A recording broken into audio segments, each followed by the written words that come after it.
सभी छात्रों का स्वागत।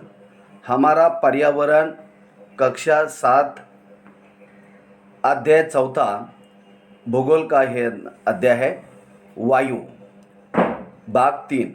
जैसा इसके पहले 2 भाग आपने देखे होंगे, अब ये तीसरा और अंतिम वीडियो है इस वायु अध्याय का।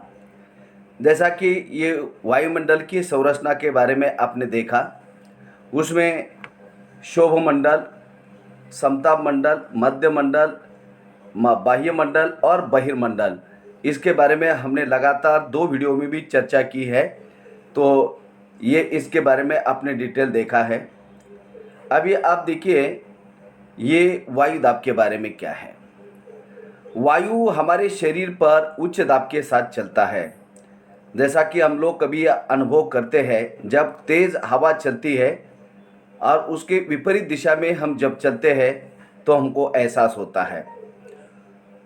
अब ये वायु हमारे शरीर पर मतलब बहुत ज़ोर ज़बरदस्त ज़्यादा यदि हवा चलती है तेज़ रफ्तार से, तो ये पवन हवाएं हमारे शरीर को हम अनुभव करते हैं।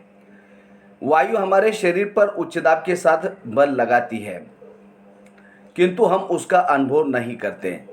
यह इसलिए होता है क्योंकि वायु का दाब हमारे ऊपर सभी दिशाओं से लगता है और हमारा शरीर विपरीत बल लगाता है।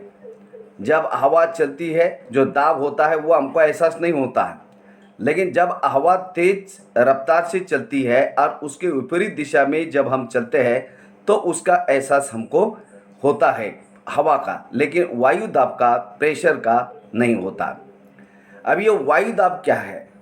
वायु दाब है पृथ्वी की सतह पर वायु के भार द्वारा लगाया गया भार यानी वजन, दाब वायु दाब कहलाता है। अब ये पृथ्वी के सतह के ऊपर दाब प्रेशर ज़्यादा होता है और इसको हम वायु दाब कहते हैं। वायु दाब वायुमंडल के ऊपर की ओर से जाने पर दाब तेजी से गिरने लगता है। जैसा हम अधिक ऊंचाई पर जाते हैं तो हवा का दाब या प्रेशर कम होता है, लेकिन समुद्र समतल पर या समुद्र जो हम काफ़ी गहराई पर जहाँ पर हम लोग रहते हैं वहाँ ऊपर के हवा का दबाव, प्रेशर, भार अधिक होता है। समुद्र सतह पर वायुदाब सर्वाधिक होता है क्योंकि समुद्र सतह की जगह यह सबसे निम्न यानी नीचे वाली गहरी जगह होती है और ऊंचाई पर जाने पर वायु दाब घटता है, उसका हम लोग अनुभव करते हैं। अब ये निम्न वायुदाब क्या है? वायुदाब का क्षैतिज वितरण किसी स्थान पर उपस्थित वायु के ताप द्वारा प्रभावित होता है।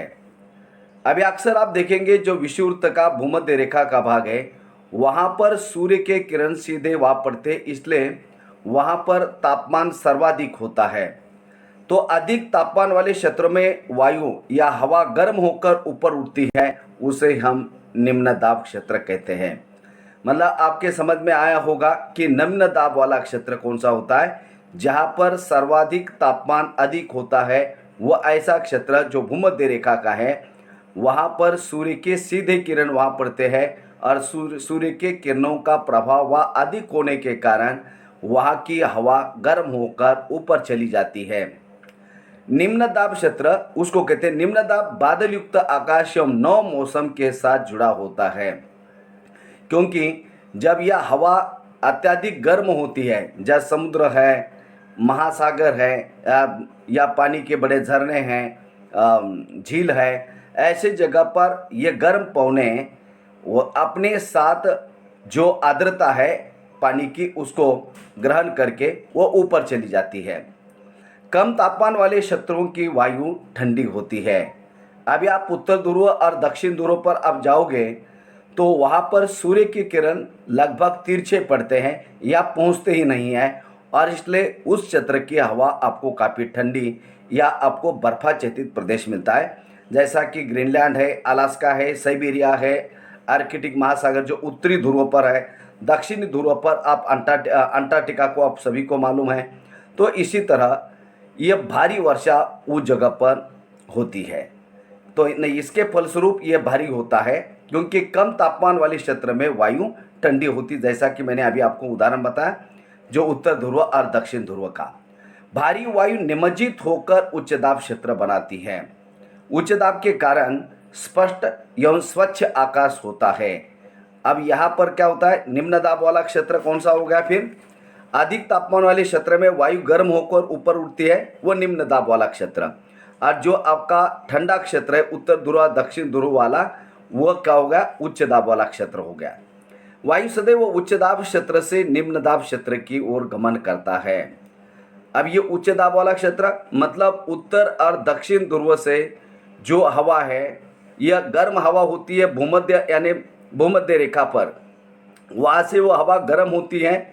लेकिन वहाँ जो खाली जगह, जैसा वो हवा गर्म हो गई ऊपर चली गई, उसके स्थान पर जो हवा आती है वो आती है आपकी उच्च दाब क्षेत्र की ओर से। मतलब वायु सदैव उच्च दाब क्षेत्र से निम्न दाब क्षेत्र की ओर गमन करती है, आती है। अभी आप जानते हैं, क्या आप ये जानते हैं कि चांद पर वायु नहीं है? जैसा कि हमने चांद के बारे में कक्षा 6 में भी देखा, चांद पर वायु नहीं है, वह पानी नहीं, मतलब पृथ्वी जैसा ग्रह अन्य तो उसके बारे में अभी जानकारी नहीं है। जैसा पृथ्वी पर जैवमंडल है, वायुमंडल, स्थल मंडल, जैवमंडल, जलमंडल, ये सभी चीज़ें हैं यहाँ। या वायु है, पानी है, प्राकृतिक वनस्पति है, पेड़ पौधे, संसाधन, प्राणी, मनुष्य सब है यहाँ, लेकिन बाकी अन्य ग्रह पर नहीं है। और इसलिए वहाँ वायु दाब भी नहीं है, हवा का कोई प्रेशर नहीं। अंतरिक्ष यात्री जब चांद पर जाते हैं तो वह विशेष रूप से सुरक्षित हवा से भरी हुई अंतरिक्ष पोशाक पहनते। आपने अक्सर देखा होगा, वो जब वह अंतरिक्ष में जाते हैं तो उसके बाद वो हवा से भरी हुई उनकी वो अलग एक ड्रेस होती है। तो उसका कारण क्या होता है कि यदि वे इस अंतरिक्ष पोशाक को न पहने तो अंतरिक्ष यात्रियों के शरीर द्वारा विपरीत बल यानी विरोधी जो प्रेशर हवा का लगने के कारण उनकी जो रक्त शिराएं फट सकती है, और जिससे अंतरिक्ष यात्री वह रक्त स्रावित हो सकता है। उससे बचने के लिए उसमें सुरक्षित हवा भरे हुए वह अंतरिक्ष पोशाक वो लोग पहनते हैं। अक्सर आपने ये अंतरिक्ष यात्रियों को देखा होगा, उनके अलग कपड़े होते हैं। अभी आप देखिए ये पवन क्या होता है। उच्च दाब क्षेत्र से निम्न दाब क्षेत्र की ओर वायु के गति को पवन कहते हैं। अब ये उच्च दाब वाला क्षेत्र कौन सा होगा, जो उत्तर ध्रुव और दक्षिण ध्रुव, क्योंकि वहां पर सूर्य की किरण लगभग पहुंचते ही नहीं है। लेकिन जब आपकी निम्न दाब क्षेत्र यानी भूमध्य रेखा में जो सूर्य के किरणों का प्रभाव के कारण अत्यधिक गर्म होने से वहां की हवा गर्म होती है, और उसके स्थान पर उच्च दाब क्षेत्र से यानी ध्रुवीय क्षेत्र से जो हवा का दाब निम्न दाब क्षेत्र यानी भूमध्य रेखा की तरफ आता है। तो इसी तरह यह पवन यानी हवा उच्च दाब क्षेत्र से निम्न दाब क्षेत्र की ओर वायु की गति को हम पवन कहते हैं। आप पवन को काम करते देख सकते हैं। जब ये सड़क पर गिरी पत्तियों को उड़ाती है, जैसा ये उदाहरण आपने देखा होगा, जब हवा चलती है तो पेड़ों के जो पेड़ हैं, पेड़ पौधे, उनकी पत्तियां जो है हिलती है। हवा बहुत तेज, कई बार आवाज़ भी आ जाता है। कई बार जो ज़मीन के ऊपर जो पत्तियां पेड़ पौधों की पड़ी होती है वो ज़ोर से हवा से, तूफान से वो उड़ जाती है। कई बार तूफान के समय पेड़ भी उखड़ जाते हैं। हमारे मकान के छतों के ऊपर के जो जैसे कि टिन के पतरे के होंगे वो भी उड़ जाते हैं।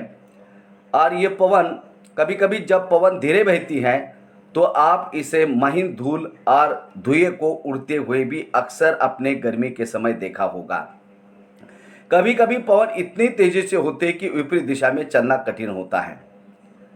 हवा जब इतनी तेज रफ्तार से चलती है और उसके विरुद्ध दिशा में हम आना, जैसा हवा आ रही है पूर्व दिशा की तरफ, पश्चिम दिशा की तरफ आ रहे हैं और हम पश्चिम दिशा की तरफ जा रहे हैं, तो वह हवा कई बार हम जैसा साइकिल पर जा रहे हैं, अनुभव आप लोग कर रहे होंगे गांव में, आप किसी स्कूल में नज़दीक के जा रहे होंगे, 1 2 3 किलोमीटर और साइकिल से जा रहे होंगे माता पिता के साथ, तो हमको हवा जो है वो विपरीत बल में वो हमको पीछे ढकेल देती है। और कई बार जब तेज़ हवा चलती है तो उसमें हमको चलना भी कठिन हो जाता है। तो ये हमने अनुभव इस तरह का किया है। और कई बार हमारे हाथ में छाता होता है, वो छाता भी हमारा उड़ जाता है, उल्टा हो जाता है, तो ये हवा के कारण होता है। तो इसी तरह जब तेज पवन के कारण आपके लिए समस्या उत्पन्न हुई हो। अभी हम देखिए पवन को 3 प्रकारों में हम उसको विभाजित करते हैं। तो यह पवन के प्रमुख 3 प्रकार, ये इसमें एक स्थायी पवन है।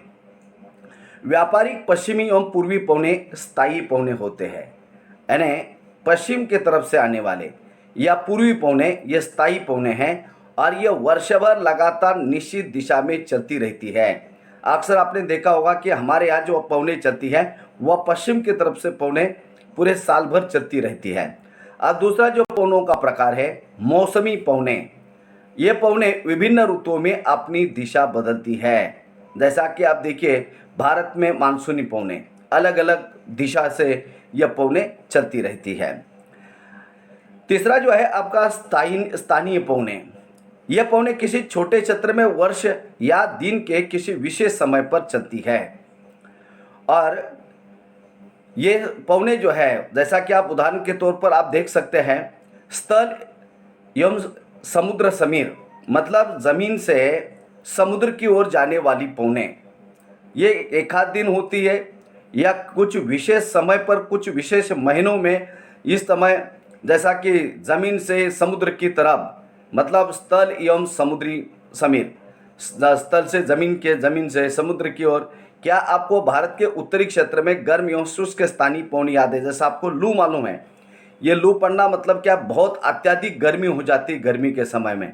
और ये उत्तर भारत में इस तरह का लू, अत्यधिक तापमान के कारण लू के कारण जो है लोग कभी कभी बेहोश होकर गिर जाते हैं। तो ये मतलब अत्यधिक तापमान होता है। अभी आप देखिए ये प्रमुख वायुदाबीय पेटियाँ। अभी आप यह देखिए एक बार आपको समझाने के लिए, ये बीच वाला जो 0° है ये आपका विषुवत या भूमध्य रेखा है। यह देखिए ये आ गया आपका निम्न दाब वाला क्षेत्र। निम्न दाब वाला क्षेत्र मतलब क्या, अधिक तापमान वाले क्षेत्र में वायु गर्म होकर ऊपर उठती है। अभी यहाँ पर क्या है, ये सूर्य के किरणों का प्रभाव, ये सूर्य के किरण यहाँ सीधे पड़ते हैं। अब ये उत्तर ध्रुव देखिए, आप ये दक्षिण ध्रुव देखिए, इसको ये उत्तर ध्रुव और यह है आपका दक्षिण ध्रुव, 90 डिग्री, ये 90 डिग्री। अब यहाँ पर सूर्य के किरणों का प्रभाव ये विषुवृत्तों पर अधिक पड़ता है, वहाँ पर आपका निम्न दाब क्षेत्र बन जाता है, क्योंकि वहाँ की हवा गर्म होकर फिर वह उत्तर ध्रुव और दक्षिण ध्रुव, मतलब अब यहाँ पर सूर्य के किरण तिरछे होने के कारण क्या होता है, या उच्च दाब क्षेत्र बनता है। मतलब ये उच्च दाब, यहाँ की जो पवने हैं, जो हवा का प्रेशर है वह आपका भूमध्य रेखा के तरफ आता हुआ आपको दिखाई देता है। अब देखिए ध्रुवीय पवने, इसका आप ये एरो आप देख लीजिए, या आप देख लीजिए, अधो ध्रुवीय निम्न दाब, सनातन पछुआ पवन, उपोष्ण उच्च दाब, हर्ष अक्षांश, ये जैसा कि आप देख सकते हैं, या 23.5 यह कर्कवृत्त है, 23.5 मकरवृत्त है। तो इसी तरह ये पवने जो है ये कई सारी वायुदाब की पेटियां तैयार होती है और उसमें अक्सर आपको गर्मी के समय यानी मई के महीने में चक्रवात जैसी समस्या को आप लोग अक्सर टीवी पर भी देखा होगा। उसी का एक केस स्टडी के संदर्भ में हम लोग यह देखेंगे। अभी आप देखिए चक्रवात प्राकृतिक आवेश, वैसा तो हम लोग समुद्र तटवर्ती क्षेत्र पर नहीं रहते, लेकिन उड़ीसा, तमिलनाडु या अंडमान निकोबार यहाँ के लोग चक्रवात का कई बार अनुभव कर चुके हैं। अभी हम एक केस स्टडी के रूप में देखेंगे भारत के पूर्वी समुद्री तट पर। अभी आप देखिए ये होगा भारत का यह समुद्री तट पर। अब ये हो गया आपका पूर्वी तट, ये होगा पश्चिमी तट। पूर्वी तट इसको कारोमंडल तट भी बोलते हैं या पूर्वी घाट बोलते हैं, इसको पश्चिम घाट बोलते हैं। अभी यहाँ पर भारत के पूर्वी समुद्र तट पर स्थित उड़ीसा में बंगाल की खाड़ी से उठने वाले चक्रवातों का खतरा हमेशा बना रहता है, क्योंकि ये प्राकृतिक आपदा है और कब किस समय कौन सी प्राकृतिक सुनामी, भूकंप, ज्वालामुखी, चक्रवात, महाचक्रवात कब आएगा इसके बारे में किसी को कुछ पता नहीं है। 17-18 अक्टूबर 1999 को राज्य के 5 जिलों में चक्रवात आया, साइक्लोन शब्द आप लोगों ने सुना होगा। 29 अक्टूबर 1999 को एक अन्य महाचक्रवात आया जिसने राज्य के बड़े भाग को तबाही मचा दी, मुख्यतः पवन का वेग, मतलब हवा की गति। वर्षा यानी बारिश आज ज्वारीय प्रकोष्ठ से हानि हुई। अब ये ज्वारी प्रकोष्ठ मतलब ज्वार भाटा, हम उसको मराठी में क्या बोलते हैं, भरती ओटी, ये तीनों एक साथ हो गया। हवा की गति, वर्षा और ज्वारी प्रकोष्ठ से काफ़ी हानि हुई और 260 किलोमीटर प्रति घंटे के तक के वेग वाली पौने लगभग ये 36 घंटे चली। इससे आप कल्पना कर सकते हैं और इससे जो है काफ़ी नुकसान हो गया और ये कंटिन्यू चलती रही 36 घंटे। तीव्र वेग वाली इस पवन ने पेड़ों को उखाड़ दिया। जैसा कि आप चक्रवात या महाचक्रवातों के परिणाम क्या है यदि आपको पूछते तो उसमें पेड़ उखड़ जाते हैं, जो मकान नष्ट होते हैं, मानव संहार होता है, ज़मीन जो आपकी समुद्र तटवर्ती क्षेत्र है वहाँ तक कभी आपके समुद्र का पानी आ जाता है जिससे आपकी ज़मीन नमकीन वाली होती है, क्षार आते हैं बहुत सारे, तो काफ़ी उसमें अनेक औद्योगिक भवनें इवन घरों की छतें तक उड़ गई, मतलब इतना नुकसान हो गया। अब उसमें और क्या परिणाम होता है, विद्युत आपूर्ति और टेलीफोन लाइनें तक नष्ट होती है। आप ये इस तरह का टीवी पर आपने भी देखा होगा। चक्रवात के फलस्वरूप लगातार 3 दिनों तो भारी वर्षा चलती रही। कई बार ऐसा होता है कि चक्रवात भी आता है, बारिश भी चलती है कंटिन्यू और हवा की गति काफ़ी तेज़ रफ्तार से होती है और उसके काफ़ी कारण काफ़ी लोगों का जो मानव आर्थिक काफ़ी नुकसान होता है, संपत्ति का नुकसान होता है। इस वर्षा के कारण उड़ीसा के प्रमुख नदियों में बाढ़ भी आ गई क्योंकि वर्षा कंटिन्यू चल रही थी, 36 घंटे लगातार तेज़ हवा चल रही थी, लोग अपने घर के बाहर नहीं निकल पा रहे थे। जब प्राकृतिक आपदा आती हैं ये किसी को पूछकर नहीं आती है। जैसा भूस्खलन हो, जैसा ये भूस्खलन पर्वतीय पहाड़ी क्षेत्रों में होता है, जैसा सुनामी, यह अक्सर समुद्र के अंदर इस तरह की घटना घटती है।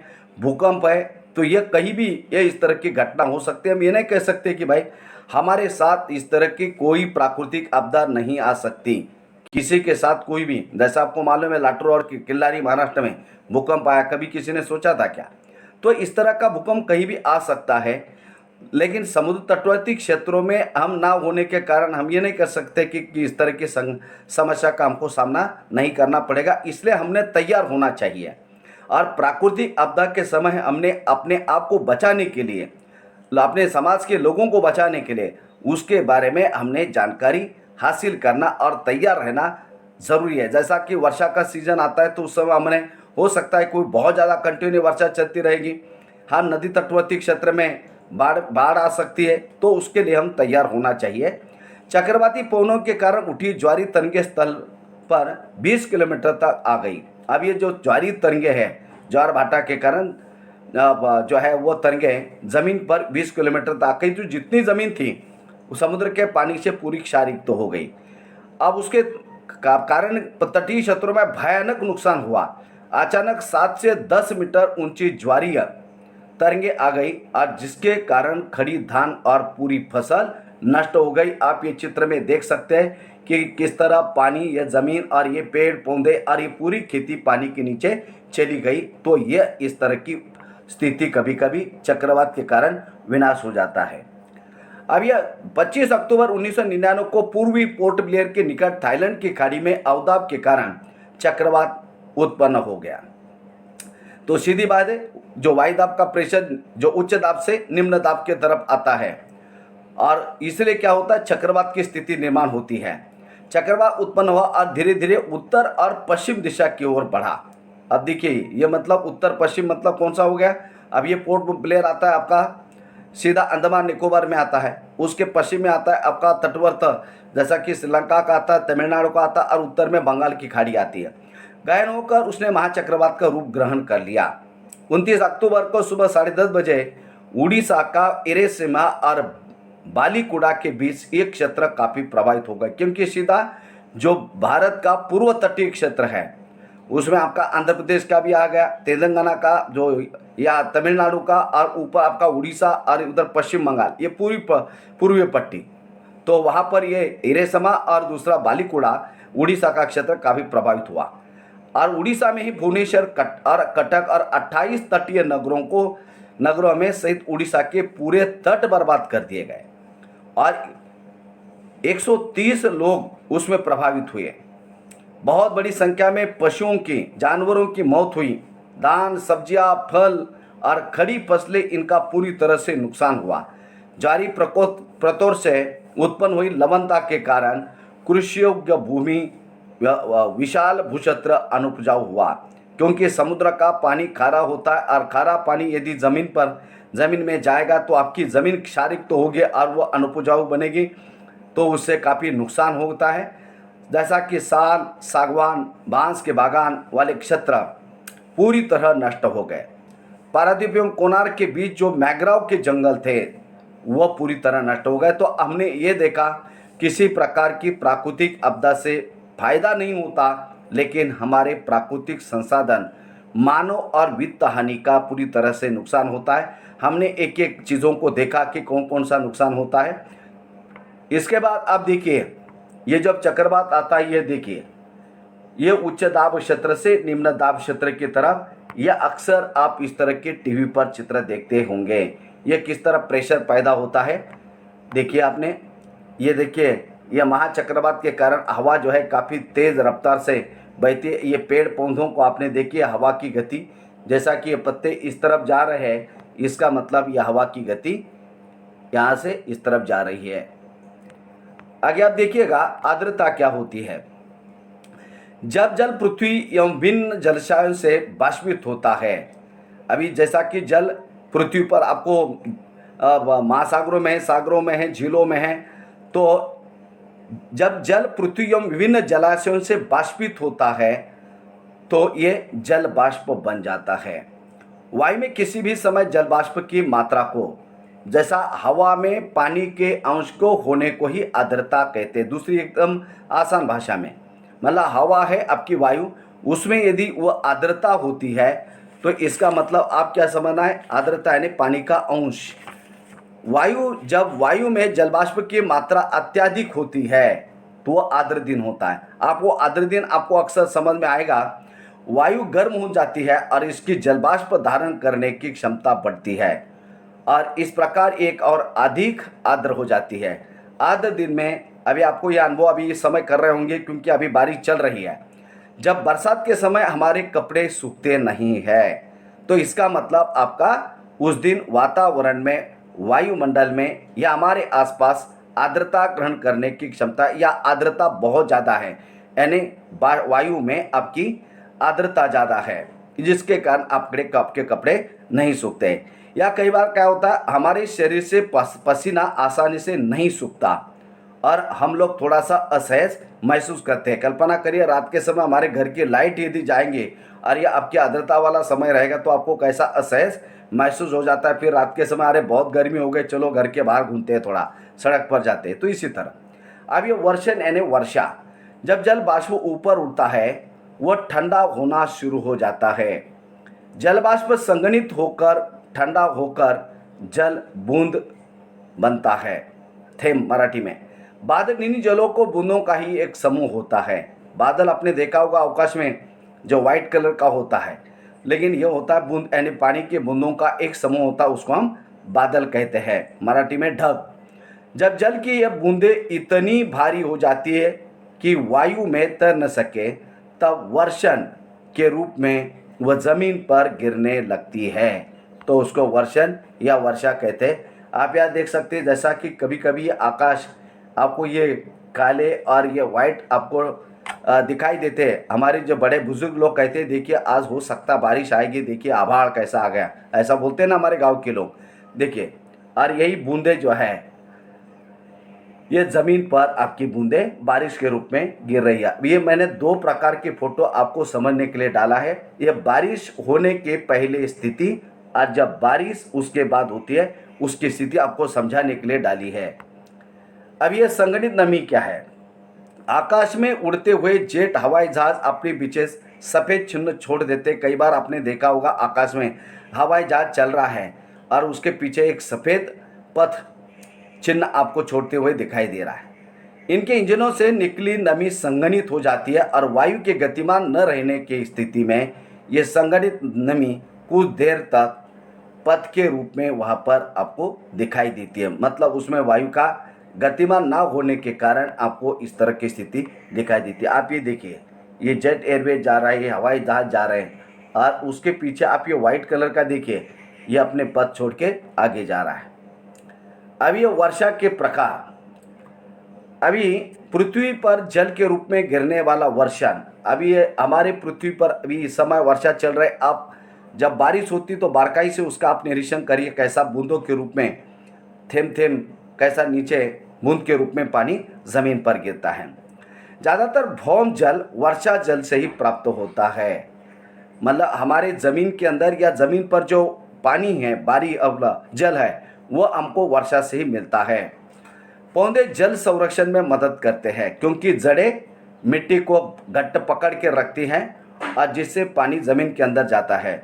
जब पहाड़ी पार्श्वों से पेड़ काटे जाते हैं, जब हम पहाड़ों पर या समतल मैदान इलाके में पेड़ ज़्यादा हम काट देंगे तो क्या होगा, ये हमारी मिट्टी और पानी पूरा सीधा निकलकर नालों और नदियों के जरिए समुद्र को जाकर मिलेगा।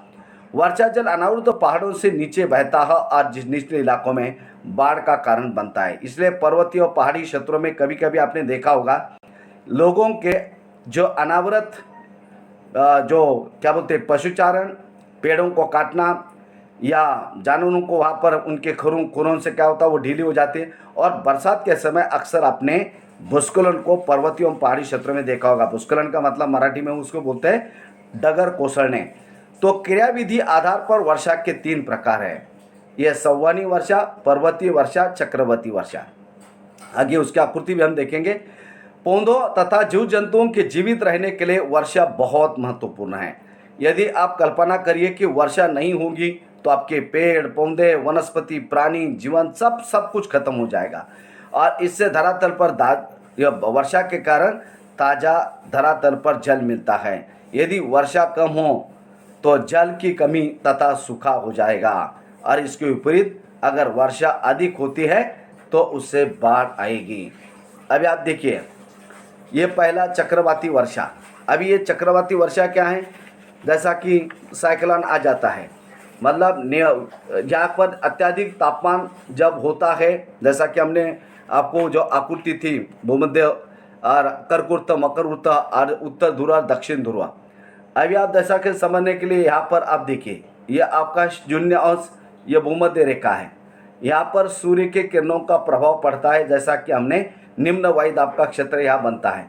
अब यहाँ क्या होता है, जो समुद्र है, महासागर है, तो वहाँ के पानी का वो बाष्पीकरण करता है और उसके बाद वहाँ पर जब वो ऊपर चला जाता है तो ये गर्म आर्द्रता युक्त जो ठंडी हवा उसके बाद वो एक जगह पर संघनित होती है।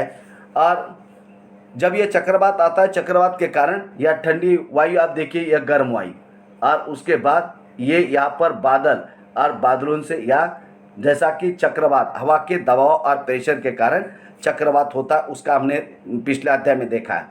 दूसरा है आपका ये पर्वतीय वर्षा।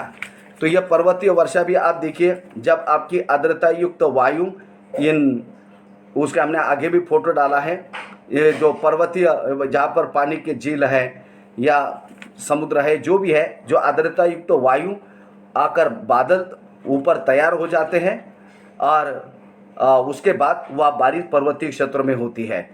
अब ये तीसरा जो है संवहनी वर्षा, ये बड़ा इम्पोर्टेंट है। अभी यहाँ पर यह संवहनी वर्षा में क्या होता है, ये ऊपर का भाग यानी क्या दिखा है, ये बादल है। अब यहाँ पर भूमध्य जो प्रदेश है, यहाँ पर मतलब आपका जो विषुववृत्त का प्रदेश है, भूमध्य रेखाई प्रदेशों में अत्यधिक सूर्यताप यानी तापमान भूमध्य रेखा पर सर्वाधिक होता है। इसलिए सूर्यताप के कारण धरातल अधिक गर्म हो जाने पर वायु वहाँ फैलती है और हल्की होने के कारण ऊपर उठती है। ऊपर ये जो वायु उठती है और ये वायु सागरों तथा अन्य जलाशयों से आर्द्रता ग्रहण करती है। जो भी वहाँ सागर है, समुद्र है, वहाँ से वह अत्यधिक गर्म होने के कारण वहाँ से आर्द्रता ग्रहण करती है और आकाश में पर्याप्त ऊंचाई पर पहुंचकर वायु जो है उसमें ठंडी हो जाती है और संघनन प्रारंभ होता है। मतलब वहाँ पर जो है वह इकट्ठी, जैसा ये बादलों के रूप में वहाँ पर वह इकट्ठी होती है तथा कपासी मेघों की उत्पत्ति वहाँ पर होती है। अभी आप यहाँ देखेंगे कि भूमध्य रेखाई प्रदेशों में प्राय प्रतिदिन जैसा कि दोपहर के पश्चात बिजली की चमक तथा मेघ गर्जना के साथ संवहनीय वर्षा होती है। और इसका क्षेत्र जो है सीमित क्षेत्र है और थोड़ी देर के बाद वहाँ पर वर्षा रुक जाती है और वहाँ आकाश साफ होता हुआ आपको दिखाई देता है। तो इस तरह की स्थिति आपको यह संवहनी वर्षा के अंदर आपको मिलती है। वर्षण के दूसरे रूप हिम सहिम वृष्टि और ओला भी है। अभी आप यहाँ देखिए चक्रवाती वर्षा किस तरह उच्च दाब क्षेत्र से निम्न दाब क्षेत्र की ओर जो वायु का प्रेशर बढ़ने के कारण और अत्यधिक गर्मी के कारण वहाँ के समुद्र महासागर और झीलों के पानी से आर्द्रता ग्रहण करने के बाद संघनित होती है और उसके बाद ये वर्षा चक्रवाती होती है। ये देखिए आप पर्वतीय वर्षा यह देख सकते हैं आप, यहाँ पर वर्षा नहीं हो रही लेकिन यहाँ पर वर्षा हो रही है। अब ये संवहनी वर्षा का हमने देखा, ये जैसा कि ये समुद्र है, यहाँ के पानी का बाष्पीकरण हो रहा है, यह सूर्य की हीट आप देख सकते हैं, जैसा ये पेड़ पौधे और ज़्यादातर आपका ये विषुवतीय क्षेत्र में संवहनी वर्षा होती है। और जैसा मेघ गर्जना बादल और ये सब कुछ होने के बाद यहाँ पर काफ़ी दिन के समय कई का एक एक दो बार जैसा हेवी रेन वहाँ होती है। या एयर कूल्स आप देखिए, ये ऑपरेशन देखिए, तो इस तरह ये आपका कन्वेंशनल रेनफॉल या संवहनी वर्षा को आपने देखा। तो इस तरह हमारा वायुमंडल ये अध्याय समाप्त हुआ। इस अध्याय के हमने 3 वीडियो बनाए हैं, आप इन तीनों वीडियो को आप देखिए, इससे आपका नॉलेज भी बढ़ेगा और आपके लिए बड़े इम्पोर्टेंट ये चैप्टर है। और इसी तरह आप हमारा चैनल देखिए, सब्सक्राइब करिए, लाइक करिए। धन्यवाद।